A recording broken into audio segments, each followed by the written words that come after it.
এই মুহূর্তে আমাদের সাথে ভার্চুয়ালি যুক্ত আছেন মুন্সিগঞ্জ ৩ আসনের বিএনপি মনোনীত প্রার্থী কামরুজ্জামান রতন, এবং সেই সাথে আমাদের সাথে যুক্ত আছেন মাজেদুল ইসলাম, খুব সম্ভবত এনসিপি মনোনীত প্রার্থী মুন্সিগঞ্জ ২ ও সমন্বয়কারী এনসিপি মুন্সিগঞ্জ জেলা। আমরা দুজনকে সাথে পেয়েছি। আপনাদের দুজনকে স্বাগত মধুমতি ব্যাঙ্গালোর টু পার্লামেন্টে। শুরুতে কামরুজ্জামান রতন, আপনার কাছে আমরা আসতে চাই। প্রথম যে প্রশ্ন আপনার কাছে আমরা রাখবো সেটি হচ্ছে, গতকাল দলের চেয়ারম্যান যে কথা বলেছিলেন নির্বাচন কমিশনের কিছুটা প্রশ্নবিদ্ধ ভূমিকা তিনি দেখতে পাচ্ছেন, মাঠ পর্যায়ে আসলে সেটি সত্যটা কতটুকু? আরেকটি বিষয় হচ্ছে লেভেল প্লেইং ফিল্ড নির্বাচনে একটি গুরুত্বপূর্ণ ইস্যু, সেটি কতটা আছে মুন্সিগঞ্জে? আসলে ধন্যবাদ ডিবিসির মাধ্যমে আমার মুন্সিগঞ্জ ৩ আসনের সমস্ত জনগণকে ওয়াকিবহাল করে একটু সচেতনতা এবং সতর্ক দৃষ্টিভঙ্গি তৈরি করা। আপনারাই সমাজের দর্পণ।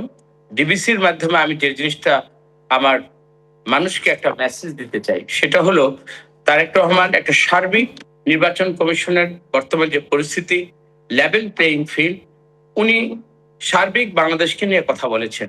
সেখানে আমার মুন্সিগঞ্জ ৩ আসনকে যদি আমি ফোকাস দেই, এটাকে যদি আমি গুরুত্ব দিয়ে আমার অত্র এলাকার যে অবস্থাটা, সেখানে আমার এনসিপি ভাই নিশ্চয়ই তার দৃষ্টিভঙ্গি থেকে উনি কথা বলবেন।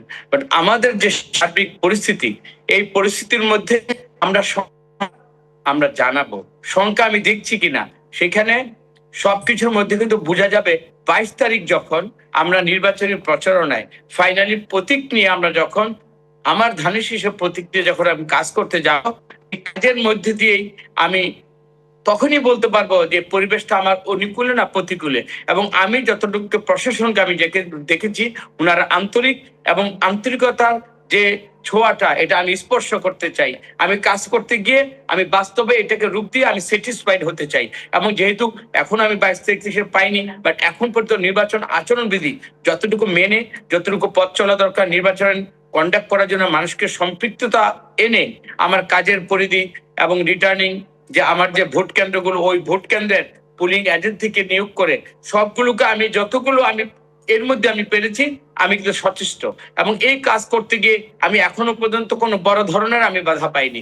যেগুলো প্রচারণার ক্ষেত্রে যা হয়েছে আমি প্রশাসনকে জানিয়েছি। সুতরাং আমি মনে করি এই প্রশাসন একটা নিরপেক্ষ, এবং যেখানে ডক্টর ইউনূস বলেছেন যে একটা ঐতিহাসিক একটা নির্বাচন উপহার দিবেন, সুতরাং আমি এটাকে বিশ্বাস করি। এবং যেখানেই এর ব্যত্যয় হবে, আমি সাথে সাথে আমার সচেতন নাগরিককে নিয়ে, আমার দলের নয়, শুধু আমার এখানে যারা ভোটার ৫,০৯,০৮৩ যে ভোটটা আছে, সবাইকে কিন্তু আমি জানিয়ে কিন্তু আমি সবকিছু আমি এগোবো।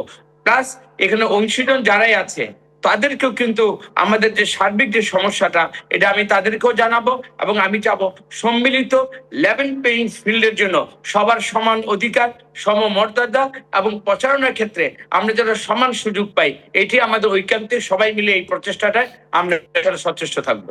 নিশ্চয়ই, আমরা সেই প্রত্যাশা রাখি। আপনার কাছে আমরা আবারও ফিরবো, আপনি থাকুন আমাদের সাথে। মাজেদুল ইসলাম, আপনার কাছে যে প্রশ্ন রাখতে চাই সেটি একই প্রশ্ন, যে আসন্ন নির্বাচনে আসলে লেভেল প্লেইং ফিল্ডের বর্তমান অবস্থা কেমন দেখছেন, আর নির্বাচন কমিশন যারা স্থানীয় পর্যায়ে আছে, যারা প্রশাসনের দায়িত্বে আছে, তারা কতটুকু দায়িত্ব পালন করছেন? আপনাদের কোনো প্রশ্ন আছে কিনা এই বিষয়ে? Thank you very much. Thank you DBC, আমাদের কথাগুলো আপনারা জনসমক্ষে তুলে ধরার।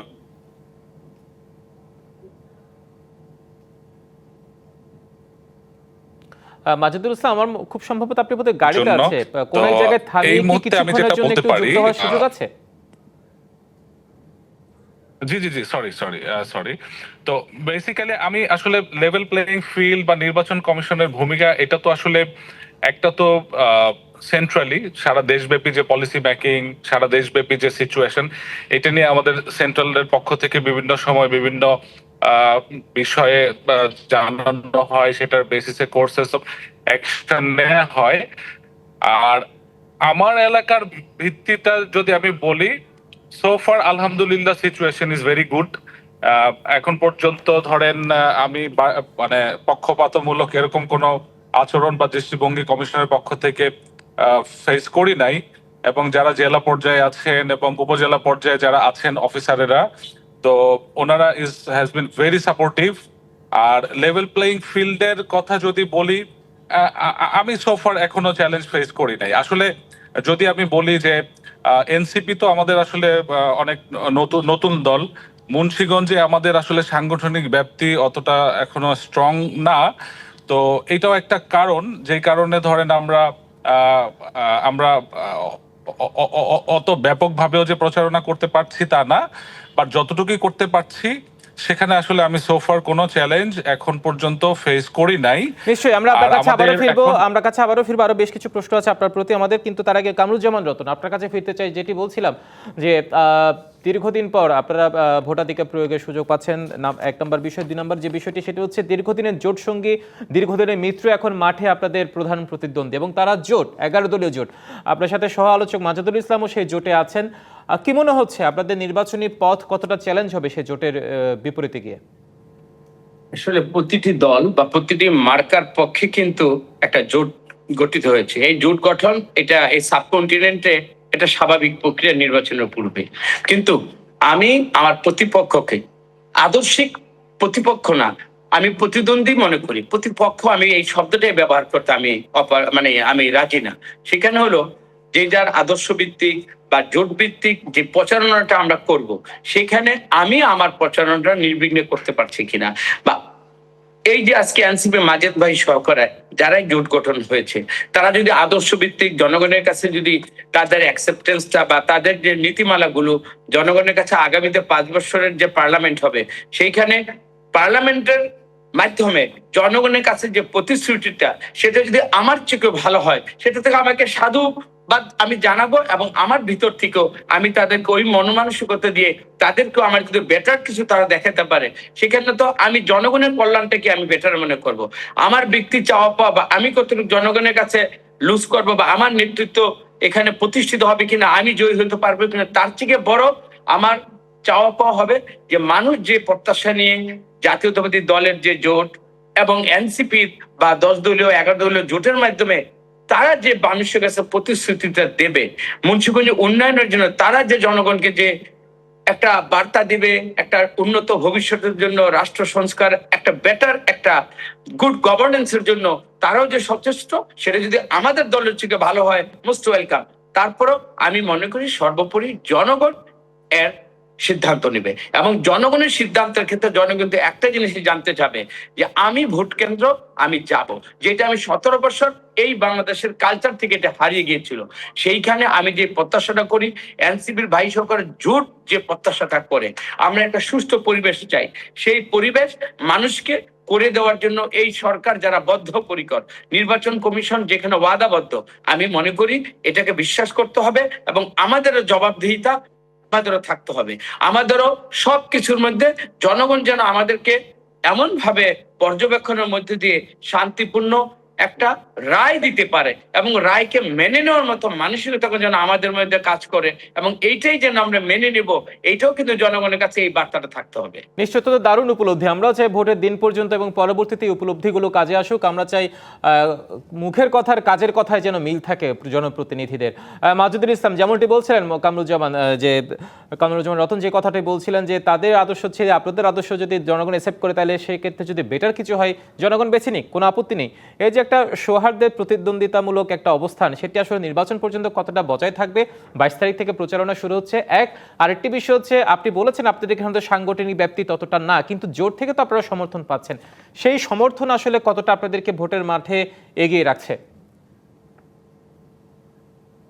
থ্যাংক ইউ কামরুজ্জামান ভাইকে অসংখ্য ধন্যবাদ। আসলে উনি যেটা বলেছেন, আমরা আসলে মুন্সিগঞ্জবাসী এটা একটা মানে সারা দেশবাসীর কাছে একটা রোল মডেল হিসেবে উপস্থাপন করতে চাই। আমাদের মধ্যে রাজনৈতিক ভেদাভেদ থাকবে, আমাদের মতভেদ থাকবে, আমরা আমরা মানুষ হিসেবে ধর্ম বর্ণ নির্বিশেষে পার্থক্য থাকবে, কিন্তু এই পার্থক্যগুলাকে আমরা আমাদের মধ্যে সিমিলারিটিজ অনেক বেশি পার্থক্যের তুলনায়। সো সিমিলারিটিজ, মতের মিল, এগুলোকে প্রাধান্য রেখে মুন্সিগঞ্জটাকে কিভাবে আমরা আরো বেশি ডেভেলপ করতে পারি, ঢাকার কাছের এত একটা জেলা, সেই হিসাবে আমরা শিক্ষা কিভাবে আরো বেশি অগ্রসর হতে পারি, অগ্রসর হতে পারি এবং আমাদের আরো অর্থনীতিতে যে কন্ট্রিবিউশনটা আমাদের যে হয় প্রবাসীদের পক্ষ থেকে, তো সেইটাকে আমরা আরো কিভাবে বেটার করতে পারি, সেই জায়গাটায় আজকে বিএনপি জোট যদি ক্ষমতায় যায় বা আমরা যদি ক্ষমতায় যাই, যেই যাক না কেন, আমাদের এই জায়গাগুলোতে আমরা আসলে এক এবং অভিন্ন একসাথে হয়ে কাজ করব। এবং বিএনপি ক্ষমতায় গেলেও কামরুজ্জামান ভাই বা যারা বিএনপির লিডার্স আছেন আমার এলাকার, তারা যদি মনে করেন যে না এই আইডিয়াটা মাজেদ বা এনসিপি বেটার করতে পারবে, we are ready to contribute. মূল কথা হচ্ছে যে আমার এলাকার উন্নয়ন, আমার দেশের উন্নয়নে যদি আমি কন্ট্রিবিউট করতে পারি, রেগার্ডলেস অফ প্ল্যাটফর্ম কোনো বিষয় না, বিষয়টা হচ্ছে উন্নয়ন। 53 বছর ধরে যেমন আমরা একটা রাজনৈতিক ডিভিশন ক্রিয়েট হয়েছে আমাদের মাঝখানে, এগিয়ে যাওয়াটাই হচ্ছে আমাদের মূল কথা। এবং এই এই আচরণ বা এই মনোভাব নিয়ে যেহেতু আমরা আগাচ্ছি, আমি আশা করি এবং আমি বিশ্বাস করি যে নির্বাচন নিশ্চয়ই আমরাও পর্যন্ত চাই আসলে পরিস্থিতি ফেব্রুয়ারি ইনশাআল্লাহ 12 তারিখ পর্যন্ত একটা দুর্বলতার কথা সৌহার্দ্যপূর্ণ আমি একটা যেটা পরিবেশ বলেছি, বজায় থাকুক এবং হিসেবে জনগণ তাদের সিদ্ধান্তের মাধ্যমে বেছে নিক তারা কাকে চাই। অসংখ্য ধন্যবাদ মাজেদুল ইসলাম এবং মোহাম্মদ কামরুজ্জামান রতন আমাদের সাথে মধুমতি ব্যাংক রোড টু পার্লামেন্টে যুক্ত হয়ে আপনাদের নির্বাচনী পর্যবেক্ষণ তুলে ধরার জন্য।